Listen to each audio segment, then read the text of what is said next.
Soya pepper masala செய்கிறதுக்கு 50 gram சோயாவை சுடுதண்ணியில் கழுவி எடுத்து வச்சுருக்கேன். ஒரு வடைச்சட்டியில் 1 டீஸ்பூன் வரமல்லி, 1 டீஸ்பூன் ஜீரகம், 1 டீஸ்பூன் மிளகு, 1 டீஸ்பூன் சோம்பு, 1 வரமிளகாய், 1 பட்டை, 1 கிராம்பு, ஏலக்காய், 1 டீஸ்பூன் அரிசி, கொஞ்சம் கருவேப்பிலை சேர்த்து நல்லா ரோஸ்ட் பண்ணி ஒரு மிக்ஸி ஜாரில் சேர்த்து அதை பவுடர் பண்ணிவிட்டு வந்துடலாம்.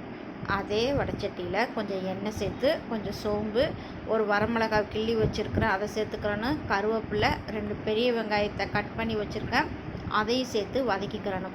ஒரு தக்காளியும் சேர்த்து வதக்கி ஒரு டீஸ்பூன் இஞ்சி பூண்டு சேர்த்து வதக்கி கழுவி வச்ச சோயாவையும் சேர்த்து நல்லா வதக்கிக்கிறலாம். மசாலாவுக்கு தேவையான உப்பு, கொஞ்சம் மஞ்சத்தூள், 1 டீஸ்பூன் மிளகாய்த்தூள், நுணுக்கி வச்ச மசாலா பவுடரையும் சேர்த்துக்கிட்டு அதையும் நல்லா வதக்கிக்கிறலாம். வீட்டில் அரைச்ச மசால் பொடி 1/2 டீஸ்பூன் சேர்த்து அதையும் வதக்கி மசாலா வேகிறதுக்கு கொஞ்சமாக தண்ணி சேர்த்துக்கிறலாம்.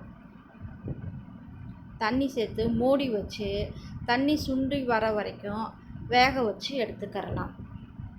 நல்லா வெந்ததுக்கப்புறம் கொஞ்சம் மல்லித்தழை, கருவேப்பிலையை போட்டு இறக்கி வச்சிடலாம். Soya pepper masala ready.